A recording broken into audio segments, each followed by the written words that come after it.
Building a quadcopter is fun, easy, and not that expensive, but getting started can seem really tricky. This video will show you everything you need to know.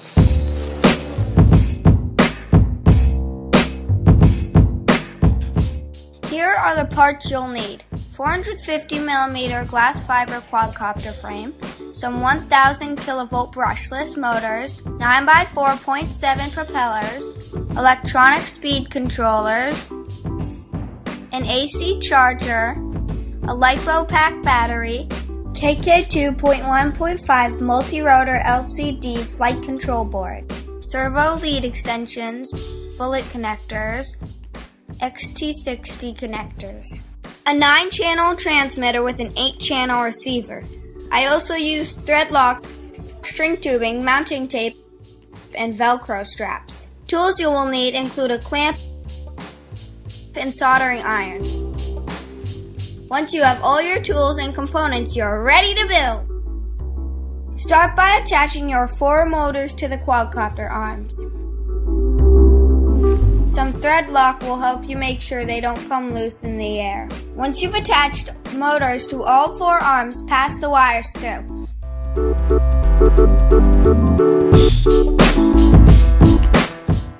Now grab your ESCs. The 3 wires coming off of each are too long, so you'll need to cut them short. Strip them and tin them. Next, solder female bullet connectors onto the wires for all 4 of your ESCs.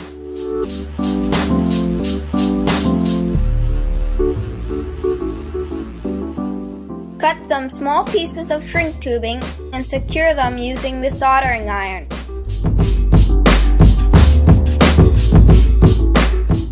Now you need to attach those ESCs to the base plate of your quadcopter.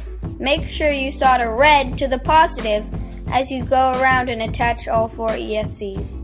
Take 2 of those wires that you clipped from the ESCs. You're going to use these to create a battery attachment. One side is already stripped and tinned, so strip and tin the other. Solder them to one of your XT connectors like this.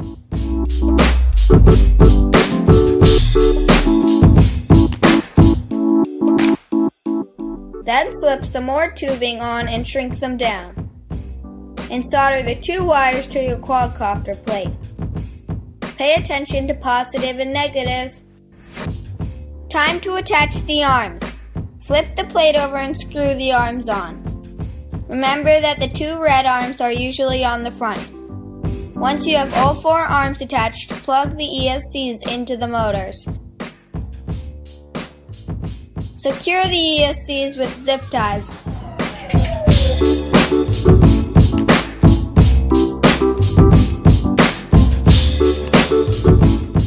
And snip off the ends.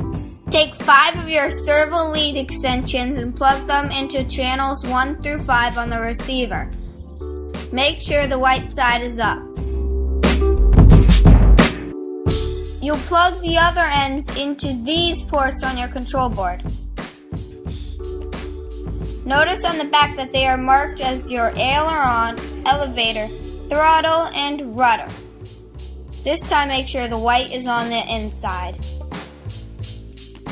Your setup should look like this. And remember that the red arms are forward. Make sure everything feels tight. Now you need to plug those motors in. Take the wire from each ESC and plug it into the control board like this. Start with your left front quadcopter arm. Plug power from the plate into the red port on the control board.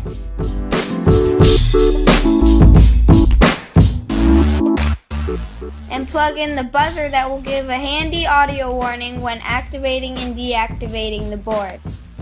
Time to power up! Turn on your transmitter. Then plug your battery in and your control board should light up. One of the first things you can do is run a receiver test. Press menu, go down to receiver test, then press enter. You'll see readings like these. When you push your throttle up, it should say full, and pulling it down should say idle. Test that your rudder reads left and right.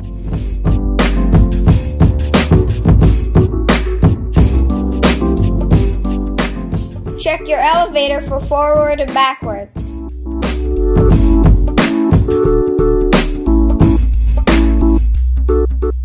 And your aileron for left and right.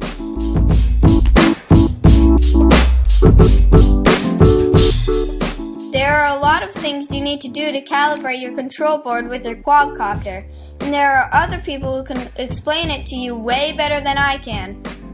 YouTube has lots of helpful videos, but I found this one from Pro RC Hobby to be especially good.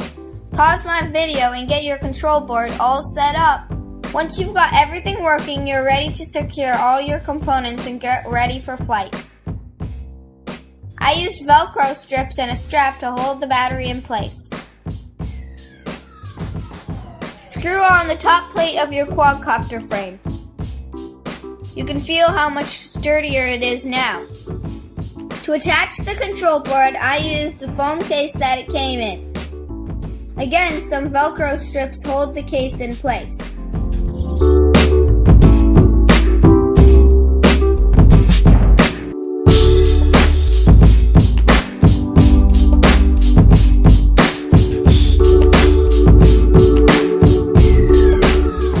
Test it again to make sure everything is working. Push your throttle down and to the right to arm your quadcopter and make sure all your motors are turning correctly. With your control board in safe mode, it's time to attach your propellers. Make sure you attach the right props to the right motors based on direction of spin. And you can test your props for balance like this.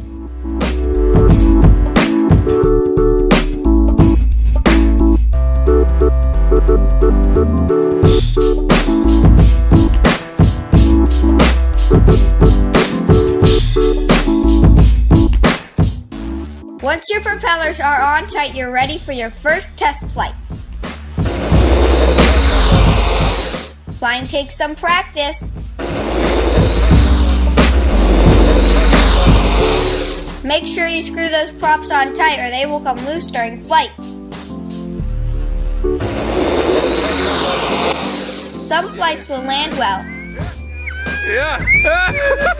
And others will trim your trees for you. No matter what, keep practicing and have fun with your new quadcopter.